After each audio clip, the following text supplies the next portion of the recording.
Go back slide, please. Thank you. Okay, let's get started. So welcome everyone, and thanks for joining us today. For those who don't know me, I'm Yael Shapira, OLAM's Director of Network Engagement and Programs. I'm so excited for our first workshop of the Aspire Ethical Practices Program. It's great to have representation here from a number of our partner organizations, as well as some individual members. I'm going to give a brief introduction to the Aspire program. Apologies to those of you who have heard this spiel before. Next slide, please. So what is Aspire? OLAM's Aspire is a multi-year program that aims to help our 60+ partner organizations improve ethical practice in their international development, humanitarian, and global service work. Why is this important? First of all, following ethical guidelines is a way to ensure that you make more positive impacts on the communities with which you work, and also do less unintentional harm. Second, conversations around power dynamics, shifting to more locally led development, and equity are taking place on a global arena, and we want to make sure our partners are part of this timely discussion. Additionally, more and more funders are looking to support organizations and programs that adhere to the highest ethical standards in their practices. OLAM wants to ensure that Jewish and Israeli organizations are regarded as highly qualified leaders in the field. Next slide. Since there are so many ethical issues to tackle, we've decided to focus on 4 general topics in our pilot year, and each year we will add more topics which we'll review in depth. The 4 topics we're focusing on this year are ethical communications, community engagement, monitoring and evaluation of projects, and global service or volunteering. Next slide. Okay, so what does this actually mean? Throughout the year, OLAM will offer resources and tools that will help and support our partners in deepening your ethical practices.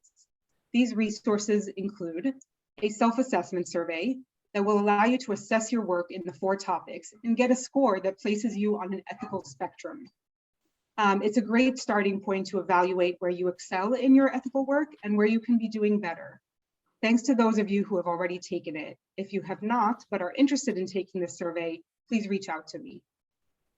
We've developed, together with experts, an ethical practices spectrum for each topic, which outlines 10 commandments or 10 guidelines on ethical behavior and what it might look like to be on a spectrum of just beginning with this work to leading. These spectrums are the basis of Aspire and will be guiding our programming. We have resource lists with links to dozens of existing videos, blogs, guides, papers, and more that were created by organizations and professionals around the world. We will be offering workshops and sessions each month, such as today's workshop, that will be a space to learn from experts, from each other, and share your own lessons and good work. Each session will delve into 1 or more of the ethical 10 commandments. And in a few weeks, we're excited to be launching Aspire microgrants to help fund your initiatives and activities that promote ethical practices, or to hire a consultant to support your work. Please note that only organizations that have completed the self-assessment survey will have access to the microgrants. Next slide. All this information and more can be found on the OLAM website. When you go to the Aspire page, you'll see links to the ethical spectrums, resource lists, and a calendar of upcoming events.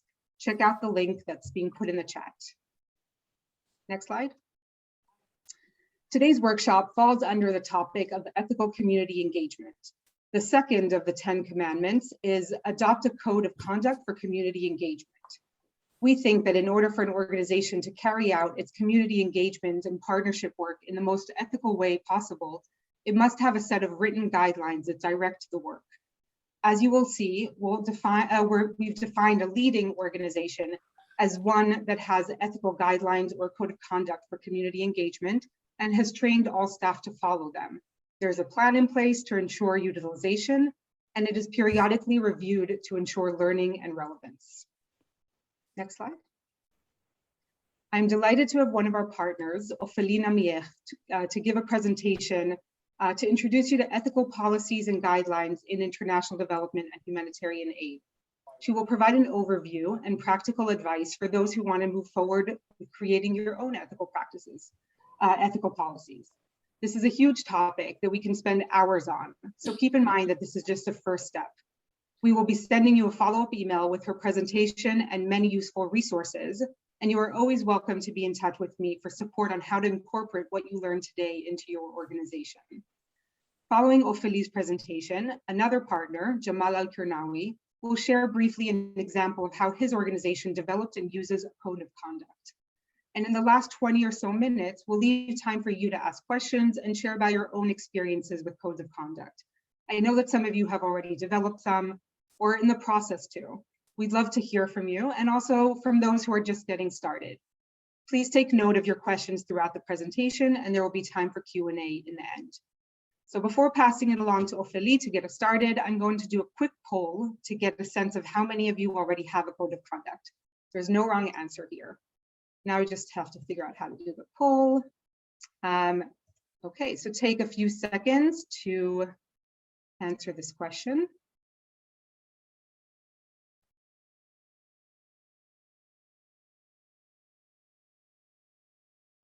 So the question is, does your organization have an ethical code of conduct? I see that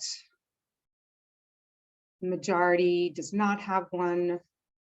Give it another 10 seconds.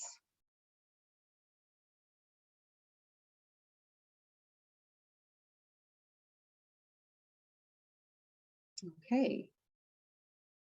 So most of you have responded. So the majority do not have an ethical code of conduct. A good amount, almost a third, does have one, and it is referred to and used often. And then 21% have started to write one but not completed. And finally, they have one but is not getting used to or referred to. Okay, well, that's a really good mix here. I'm hoping that this session will help all of you, and that those who have a code of conduct and are using it and referring to it could give us some of your own experience. So with that, I will pass the stage to Ophélie. Thank you. Okay, thank you. Thank you so much, Yael. Hi, everyone. I'm very happy to be here, to be back here among friends and colleagues for this very fun topic. So you can move to the next slide, where we're going to see a nice GIF that shows that it can be fun. Procedures and codes of conduct can be fun. So moving on to the next slide. So we are going to see today that there are a lot of fun policies, guidelines, and what I call other tools of mental torture that can actually help us strengthen our organizational and programmatic structures as organizations.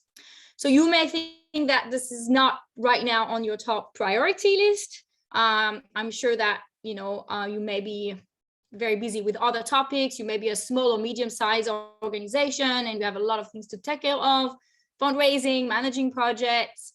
So let me assure you one thing, that in my experience, a solid organizational and programmatic foundation is not a luxury if you want to be out there.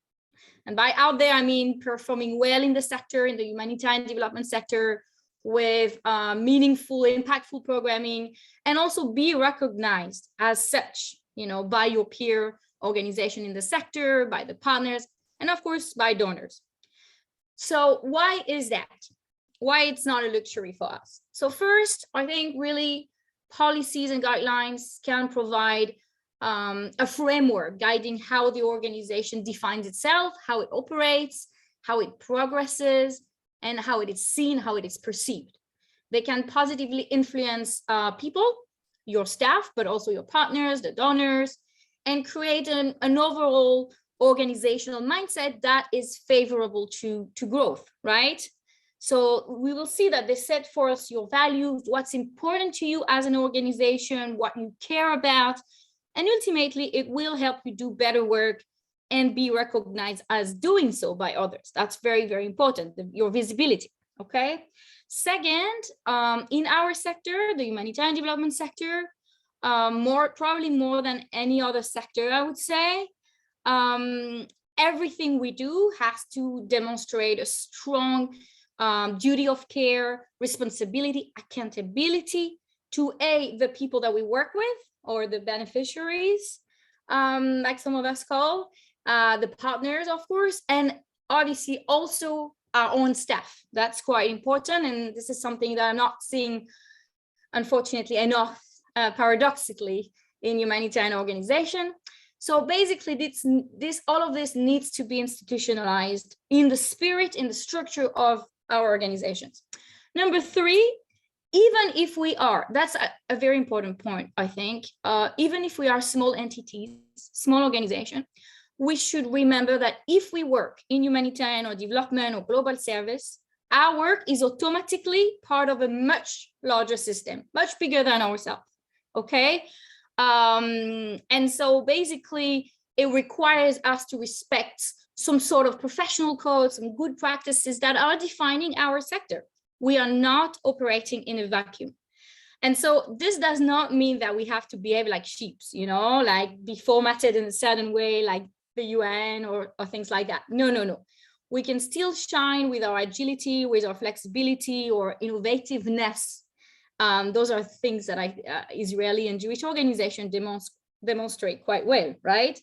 But all of this must be done within a certain professionally set framework that respects certain global professional codes and standards.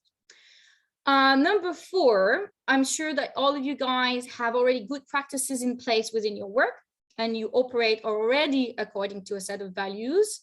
This is great. But for these good practices to be sustainable, to be able to scale, they must also continue over time, right?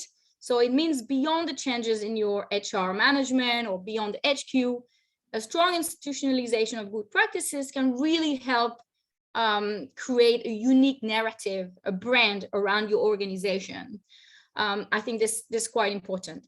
And finally, and that maybe some of you may think that's the most important, I don't know, but if you ever want to get international funding like UN and World Bank and USAID and all those guys, you will need to demonstrate that your organization has the capacity to absorb and to manage funds, manage programs. And to do that, they usually undergo a compliance assessment process where they review all of those nice policies and guidelines that we're going to talk about. So bottom line, this is something that I think that at some point, hopefully in the near future, you will need to prioritize, either develop or reinforce your organizational and programmatic structure, whether you are an NGO or a startup. I know some of you are a startup. We can talk about this. Okay, moving on to the next slide. So here what I did, I divided policies and guidelines according to 2 categories, okay? But just before getting into that, maybe I'll say a quick word about the definition around policies and guidelines. I think this is important, and we'll get to that throughout the presentation. Policy is really what kind of like sets your commitment as an organization, you know, like kind of highlighting a set of values that define who you are and what you do. And the guideline is like how you translate those commitments or theoretical commitments into daily work, into your actual work, okay? So closing the parentheses, we see here 2 categories. One is like the organizational policies that kind of relate more to the organizational infrastructure. So they're here to provide more value-based framework to the organization operations. So, you know, like human resources, codes of conduct under human resources, security protocol, finance, procurement, all this fun stuff. And then we have the second category, which I think we're going to focus more today, programmatic policies. Here, they are more here to help you improve the way programs are conceptualized, delivered, and also establish kind of like ways in which you engage ethically with communities that you work with and minimize harm. And here we're talking more about, you know, gender policies, environment policies, policies on working with people with disabilities, everything that relates more to the content, the very content of the programs. Those are the 2 kind of categories. And then on the next slide now, we are going to dive into more specifically on programmatic protocols, okay? Or programmatic policies and guidelines, so many words. So what I want to do now, very quickly, because we're a bit limited in time, I want to give you a general overview, examples of what types of documents are out there. And afterwards, we'll see how to develop them, what to keep in mind when developing them. So here, the good news is, don't necessarily need to take notes or anything. We have prepared for you a package, much more detailed package. Well, you'll have all those policies that we put together and templates that we're suggesting as a starting point, and also references to existing policies and guidelines from other organizations that you can, build from and get inspired. So this is just a tiny piece of the whole package that you will receive afterwards. So here, as an example, we see codes of ethics for working with communities. This is very much, again, programmatic to help you design and deliver programs and services that are safe, that are people-centered, that are inclusive, and of quality for all. By all, we mean women, men, boys, girls, people with disability, other demographic groups. We'll get into that a bit more as examples later. Safeguarding policies, very important. This is to ensure the safety and protection of groups with whom the organization is in contact. So this is very much to prevent harmful behaviors towards beneficiaries. This is something that you've seen a lot in the news recently, over the past decade, actually, around sexual exploitation and abuse. And things like that. So this is very much about developing kind of feedback, complaint mechanisms, whistleblowing policy where the communities can highlight abuses. This is really, really important. Another example is the age and gender inclusion policy or guidelines that really show that programs are not gender blind, that they are specifically targeting the different needs of different demographic groups, like women and girls. For example, we'll get into that more specifically in a minute. Guidelines on working with people with disabilities. So this is really to show the organization commitment, not only to engage more effectively people with disability, but also to analyze how your program or your innovation might affect positively or negatively people with disability. I'll jump for sake of time. Very important, policy on environmental sustainability. This is something that we're seeing more and more. How to demonstrate that your organization is mainstreaming environmental protection, climate resilience into your daily work, even if you're not working on climate change, and how your programs are not creating more harm to the environment. This is something that donors, especially now with all the funding and the focus on climate change, are going to ask more and more. Exit and transition policy. This is something, unfortunately, I don't see enough in organizations, but this is to do with kind of like general guideline, general framework to better know when and where to start a project, and maybe more importantly, when to transition or exit. So this is kind of really good to also have this kind of policy set up front. Technology sustainability checklist or technology policy. This is also an increasingly important topic, especially for organizations that are or companies that are integrating technologies and innovation into their programs, working with vulnerable communities. So there's a lot of importance and focus around ethics and accountability and community engagement and contextualization that needs to be set forth.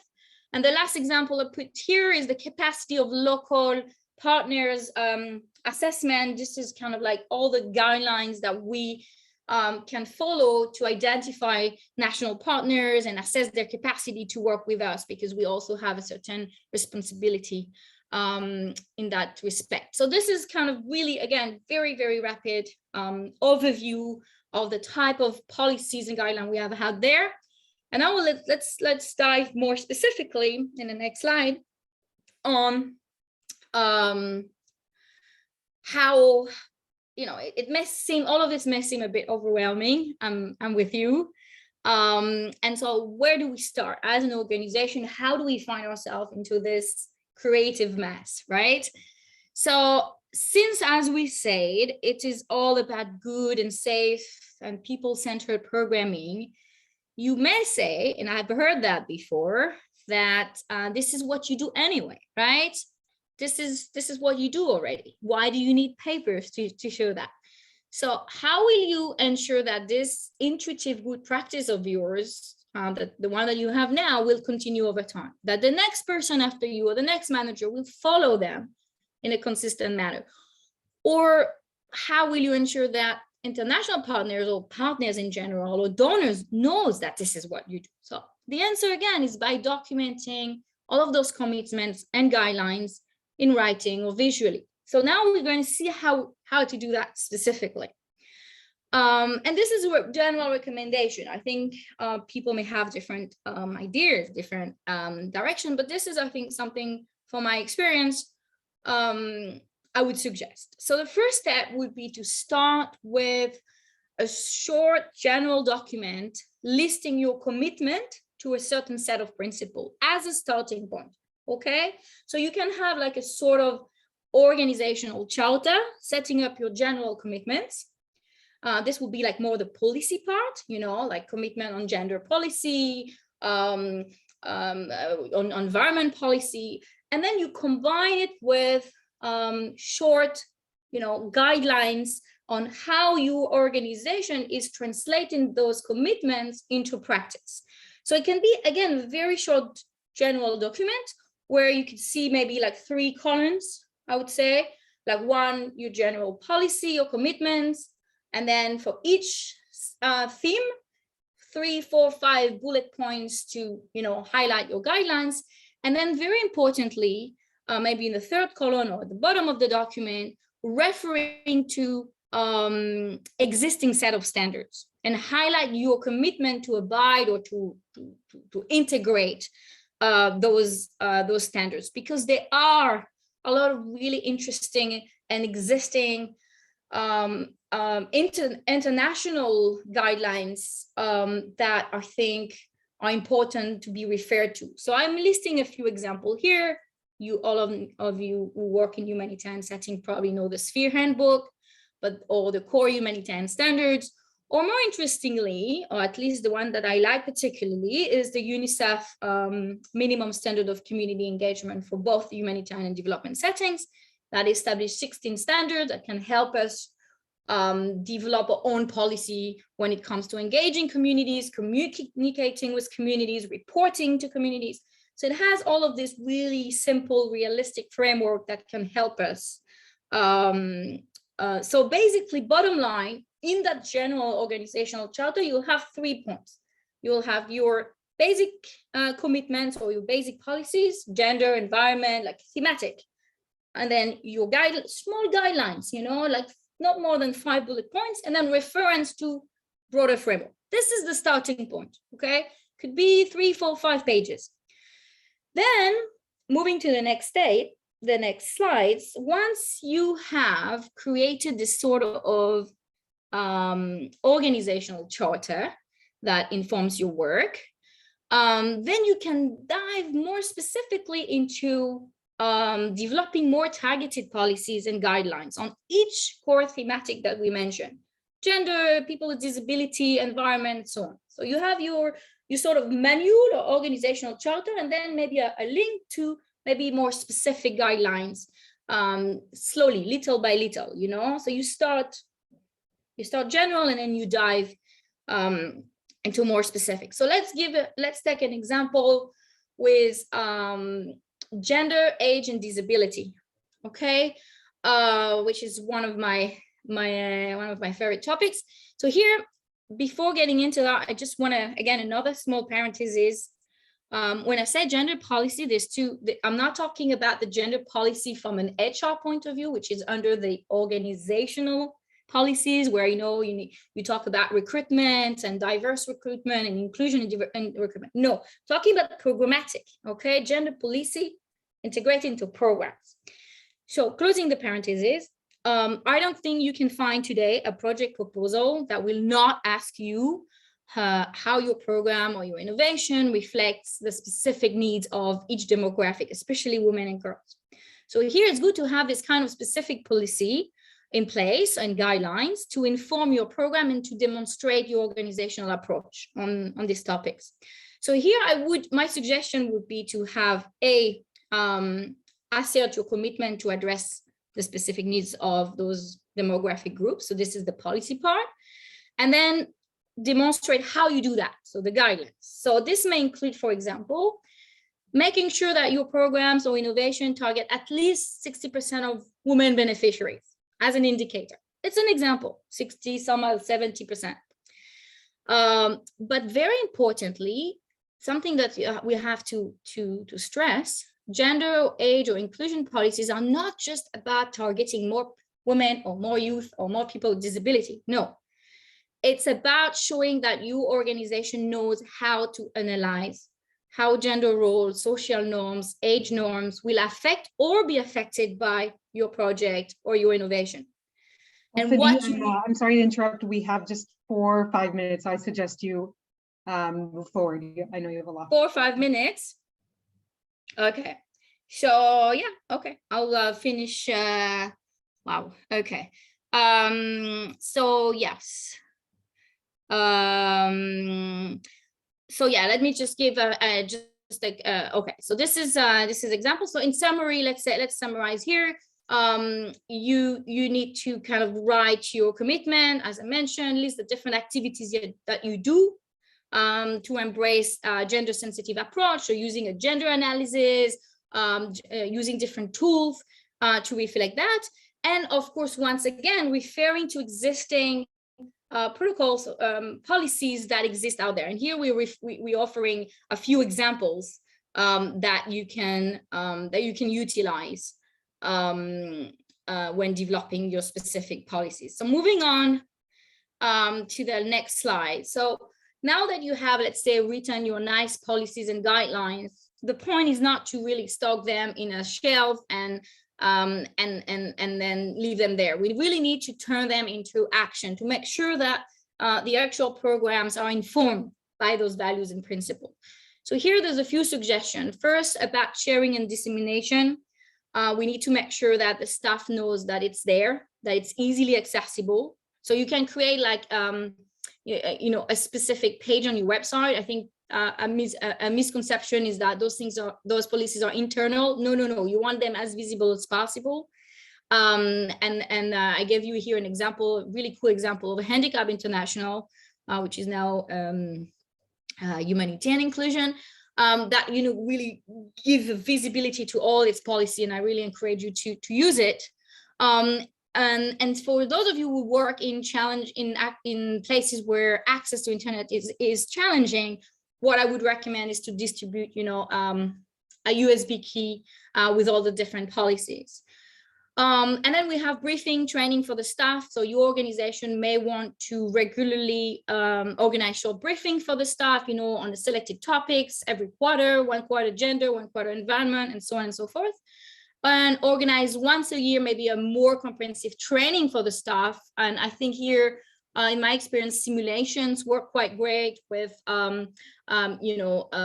ethical dilemmas to discuss that could be integrated into your retreat and other activities like that. Recruitment and induction. This is really a good opportunity to set the mindset of your organizations. So at the minimum, make sure that the staff sign, the new staff, sign your basic commitment, your organizational charter that we spoke about. And then you can prepare, if you have the budget and the capacity, short videos where it highlights, 20 minutes key themes. And if not, there are also available videos online. UNICEF is one example. We put some of them in the package. Where you can, send the links and make sure that your staff sign or declare that they have watched the video on a lot of different topics. I'm running out of time, sorry, but I think this is really important. Just before that, sorry, going back, sorry, your organizational monitoring, evaluation, and learning strategy must include, this is really important, a simple and realistic indicators that help you as an organization monitor the progress that you're doing in terms of implementing those commitment of yours. So again, on gender, it could be as simple as programs target 60% of women, or each program that you have utilize a gender analysis tool. Simple indicators that once a year you can see where you stand.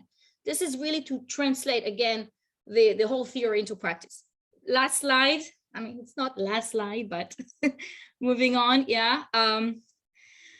So really a couple of things to consider. It's important to get inspiration from what is out there. We'll give you a lot of really cool templates, but we really need to be realistic here. And I think it's equally important to design or adjust policies that reflect your organization capacity and work. So there's a few criteria to take into consideration. First is the size. If you are a 1 to 10 people organization and you don't need or you don't intend to get international funding, so an organizational charter, like I mentioned, with the commitments, the small guidelines, and the reference to international standards might be enough, okay? Provided that you cover the minimum topics that we talked about very briefly today. If you're an organization of more than 20 staff, then you might, and you want UN money, let's say, then you might need a bit of larger framework and more specific policies under each theme. Other criteria, scope and nature of your work. I'll finish on this. I get this question, for example, do we need a child safeguarding policies if we don't work with children? The answer is yes. Why? Might not be a 20-page policy, but at least, again, a small section on your organizational charter will show that you will show your organizational mindset. It will show that your organization has integrated the notion of responsibility, the notion of accountability, and that's really, really important. This is what we want to see. And also, you may not work with children, but you may be the witness of abuse toward children. So again, very important. Startup, another question that I get. If I'm a startup, I get that a lot. Do I need to abide by all those things? This sounds like for NGOs. No, no, no. If you are a startup and you intend to work in this sector of ours with vulnerable communities and so on, it's very, very important that you have that you show that you have integrating those principles, even more importantly so. And in any case, there are transversal or cross-cutting topics that no matter the nature of your work must be integrated no matter what. So gender, environment, all of this that we very rapidly covered today must be integrated and must be highlighted in some form in those infrastructures. So I think I'll stop here. I just wanted to show you what we did not cover. Maybe you move to the next slide very rapidly. Yeah, the last part of this presentation, which I won't go over, but happy to discuss in the questions or later. This is more about the institutional policies and guidelines. So this is more like around HR. What does it mean for a humanitarian organization to have a specific HR policies around, including code of conduct against sexual exploitation and abuse, against modern slavery and child abuse, against fraud, bribery, and corruption. Really, really important. There's a thing that are very specific to our sectors that we need to highlight as an organization. Security, obviously, security and well-being of our staff. Those are things that needs to be highlighted. So again, we won't have time now to go over it, but you can see, next slide, very rare. Yeah, you can see a lot of example in the package that Yael will send you. And then I'm available if you have any questions. I know we really, really rapidly cover it. I hope it gives you a general sense, and I'm around for question after Jamal's example. I think that's it. Thank you. I rushed. Thanks, Yael. Thanks, everyone. I'm around. Thank you so much, Ophélie. I wish we had 3 hours to hear from you and to go through all the examples, but that was really, really great. And hopefully, it feels overwhelming, but I hope that Ophélie pointed out ways to actually make it manageable and possible for your organization. So I'm going to pass it along to Jamal, who is the founder and executive director of A New Dawn in the Negev, one of OLAM's partner organization, who will share very briefly an example of what his organization has done around a code of conduct. And I will share my screen to show Just 1 second. Jamal, go ahead. You can start going. Much, Yael and everyone, and I'm really great to be here with you, and thank you awfully for the great presentation. I think it's really amazing, and we have a lot of course, to learn about how to do this kind of policies. As I think my experience, like working, for example, on building up, as you mentioned, I think child safeguarding policy, we did it in 2018. And I think our experience as an organization, we are just a little bit, New Dawn organization has been almost around 12 years working on the field of education and employment among young adults from the Bedouin community here in the Negev in Israel. And of course, we are really privileged, first of all, to in 2018 to have this kind of a process and to work towards our teams and ourselves as well, to discover that we need first, not just because of the donors or because of our partners, it's because of us as an organization to know who we are and what we want to achieve. And I think this is important to mention that we, as I think you mentioned before the presentation, like to set up a code of ethics, like to see who we are, what we are doing, what is what we are for, why we are exist, and why we are supposed to build up our organization, which is basically based on the tolerance and peace, mutual respect. What is our values that we believe in, and those values, and from those values we took counselor consulting to build up our safeguarding, child safeguarding, and we did it like according, and we refer to that for the Declaration for Human Rights, the UN Declaration. As you said, like there's many, of course, policies has been written, and we always we will want to also to back up our to refer to our declaration that we did, and then we have, after we built kind of our concept that we can see. This is the 2 pages or 4 pages that we did. We made the training for our staff and volunteers as well. It's not just like we put it in the website and we did it. It's not just a paper. It's not just the working. It should be the DNA of the organization, basically based on the DNA of the organization. And everyone, even when we hire anyone and where any volunteer would come, of course, he's supposed to have this package with this, like it cannot move on to the progress of the organization without learning those processes of like those kind of policy or and to know about all the things that exist.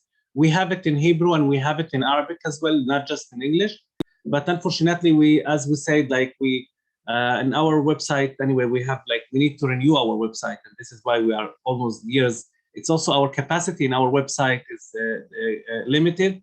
But anyway, I think it's important to mention that we are at every year, like we are, at least our staff having kind of conversation, and we have monitoring, as I say, about those kind of stuff that about this has what is written in the policy. I mean, we have discussion about it and how the other people feel about it, and how we also emphasize our kind of commitment to the ground.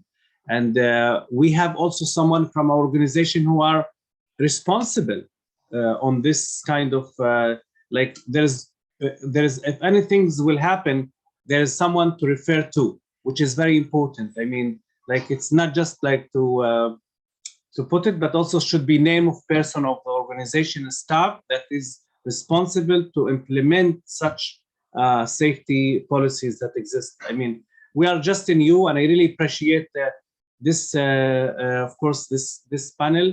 And I think we have also a lot to learn in order to improve our communication, our ethical values, and our organizational, of course, behavior, I would say. I mean, we just knew, but also thanks for the Yael and for OLAM and for everyone here to give us this amazing opportunity to think deeply and also to present our work on this kind of policies. Thank you so much, Jamal. It's really great to see how thoughtful you all are, not only in the process that you took, but also in thinking of what more you can still do. And hopefully participating in the Aspire program will support your work. Thank you so much. Thank you, Jamal. So before I open it up to questions either to Jamal or to Ophélie, I will remind you what I said at the beginning, which is that we are offering, starting in February, micro grants that will support your work in your ethical practices, which can include writing this code of conduct. So if you apply for a micro grant, you could use it potentially to hire a consultant such as Ophélie and others that we will recommend to you, who can help come and actually train your staff on this, can do the actual writing and drafting and all parts of this process. So yeah, we're really here to support you, and this is not something that you have to go on and do on your own. Just a reminder, if you want to access those micro grants, you do need to complete the self-assessment survey. So be in touch with me if you're interested in doing that. So I'm going to open it up now to you. Feel free to raise your hand or write a question in the chat, or just unmute yourself. We're an intimate group, so that will work as well. In addition to questions and answers, if anyone has your own experience from your own organization, whether you've already gone through this process or have started to or thinking about it, feel free to share what has worked for you, what has not worked for you, and give advice to others here. So the floor is now open to you all. I have a question. Yes. To Ophélie. Hi, I'm Anat from Tevel B'Tzedek. My question is regarding LGBTQ communities in countries where homosexuality is illegal.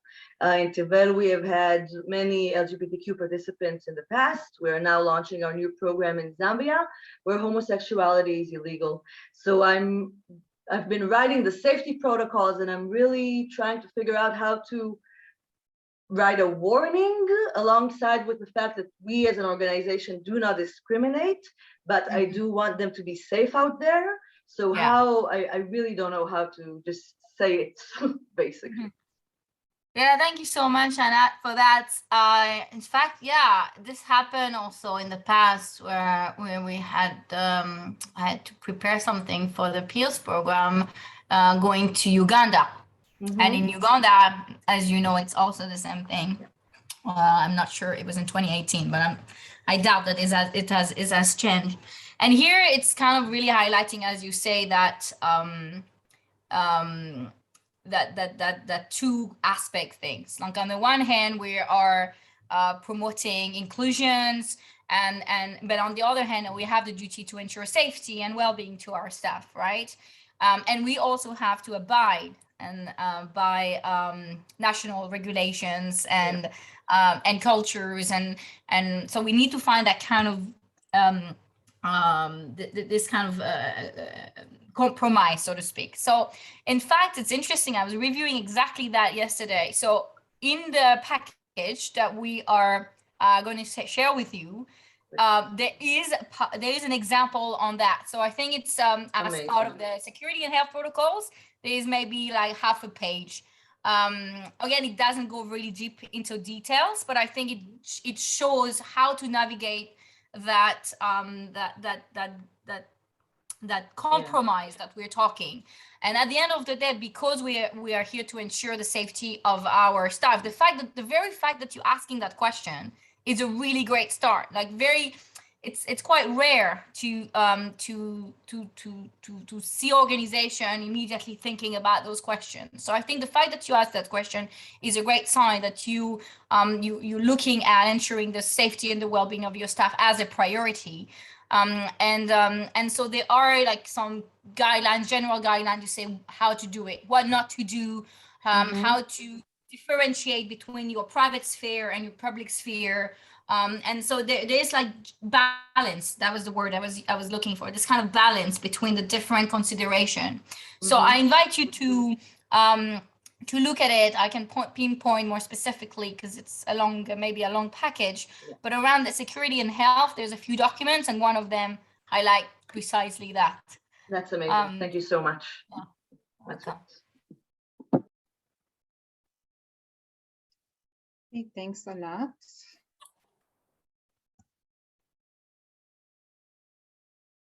Any other questions?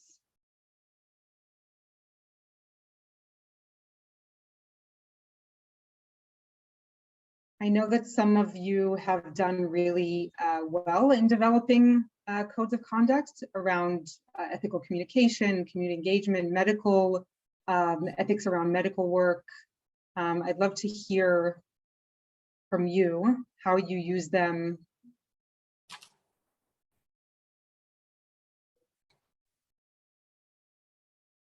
Feel free to unmute yourself or put a question in the chat. And yeah, let me know if there's no question. I can ask myself questions on things that I did not have time to address. Yes. Well, let's give it a few minutes. And if not, we'll bring you back to the presentation.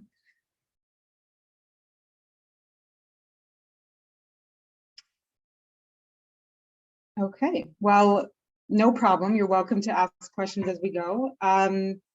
We will then return to you, Ophélie. We've won a few more minutes. Would you like to re-share the screen, the presentation? Not necessarily. I'll just do it informally. There was one point I think it was important because you actually Yael mentioned it or asked the question yesterday about who should be involved in the process of developing those policies. And I think Jamal also mentioned it as well. And I wanted to reiterate. I think to ensure the ownership and the applicability of those processes. Thought my video, okay. It's important that it's not just, into the hand of one person, because what I've seen in processes like that is that, one person is responsible for developing those policies, and then it doesn't trickle down to the other departments. So I think two things to highlight here. If you have departments, if you have an organization that has, different departments, I think it's really, really important to involve the head of the departments and ensure the adaptability of the protocols to all the sectors or the themes, like HR, finance, procurement, security.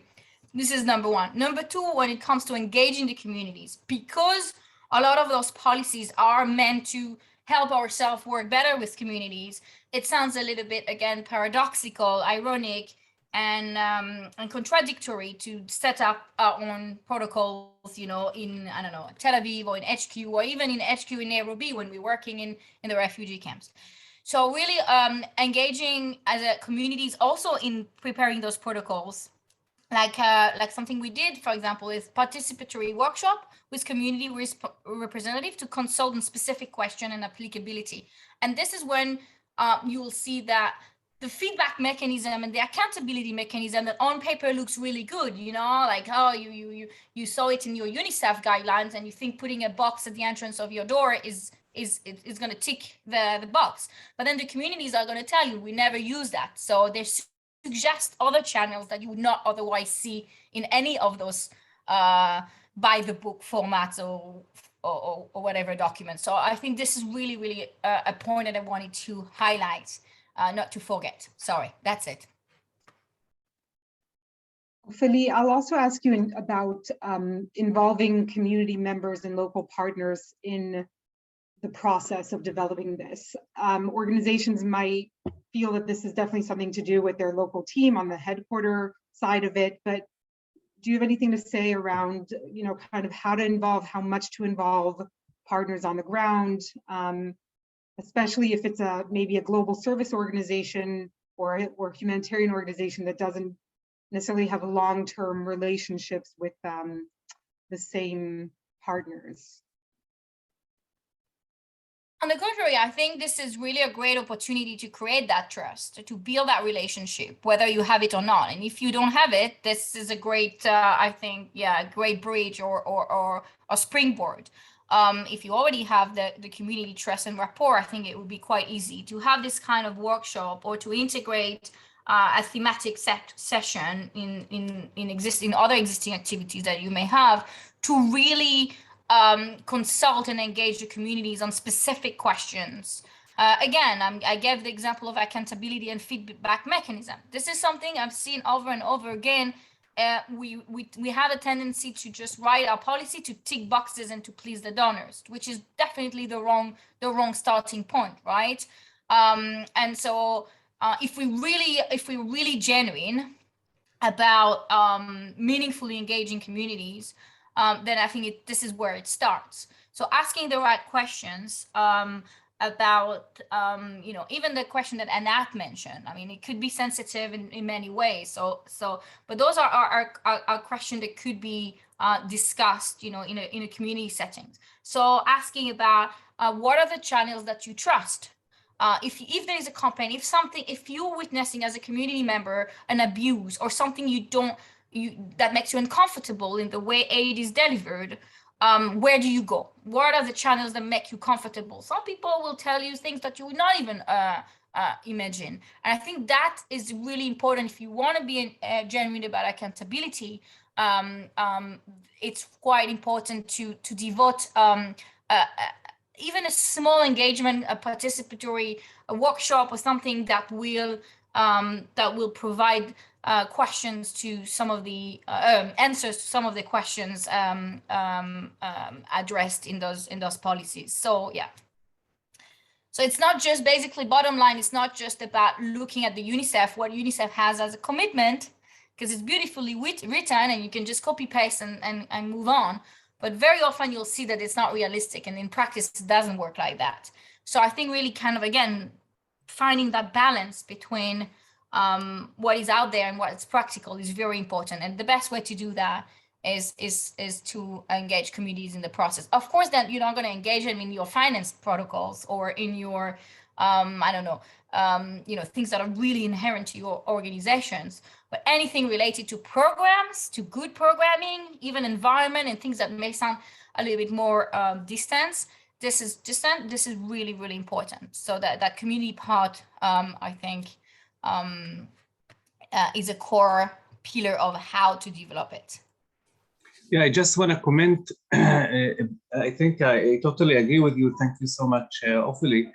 I think it's remind me what we started, like when we did it. I think not to forget our beneficiaries. Like, even I think I remember the workshops that we did with the children and with the young teenagers, asking them about those values, how they think about it. And we have like such a, those workshops also with those children.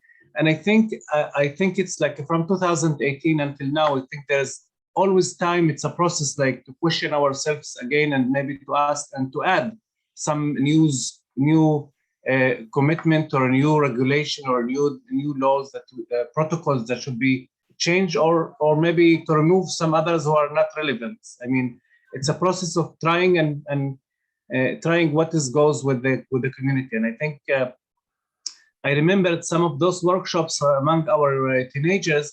They were exposed on the first time about those protocols that we did, and it was like something that they never heard about it, and they don't know who, even if any terrible or any vulnerable things, any action would happen, like to whom to go with this vulnerable action that happened to them, or any case, like in any or like, we just give this I think information for the public, and also it's important for the community to use us, if they to come to us and to tell us how it would be helpful for them, and better accessing or helping them in any case that happened or it might happen. Thank you for sharing that. That's really great that it's not only is helpful for your organization, but can start conversations and really open up perspectives for, your whole, your network and beneficiaries. One thing that I thought of is also about COVID-19 and having to review and redevelop your codes, and, for example, adding some guidelines around safety with COVID. For those who were at Focal Point, we had a great session about duty of care and what is your moral obligation to support your staff and your community. And Jacob, who's here from Gabriel Project Mumbai, shared about his experience having to adapt to COVID and think about what are the ethical ways of securing his staff during this time. So a lot to think about. Great, well, I think we'll end with the presentation and the formal piece there. I do want to give a shout out to our team for, I'm so excited that we got to launch this Aspire program. And please note to yourselves that our upcoming workshops and sessions are on February 10th around monitoring and evaluation, and February 22nd around ethical global service. We'll be touching on things that Ophélie mentioned, how to involve the local partners in monitoring and evaluation, and also how to do environmentally conscious volunteering. So some practical tips on what to think about and how to form your programs with the environment in mind. And the last thing I'll ask is for you to open up the link that I'm putting in the chat and take 2 minutes to just fill out this survey. This is our pilot year of the program and our first workshop, and we'd love to get your feedback. This should be really quick. And thank you so much for coming. We hope to see you in future workshops and sessions, and please be in touch if you have any questions. I'll be sending out an email with Ophélie's presentation and with this document that she mentioned with a lot of resources around this. So thank you, have a great evening and have a great day, and we'll see you soon. Yes, thank you so much, Yael, and everyone. Thank you. Thanks to Jamal and Ophélie, you. who really Thank you. taught us a lot. Thank you. Thank you so much.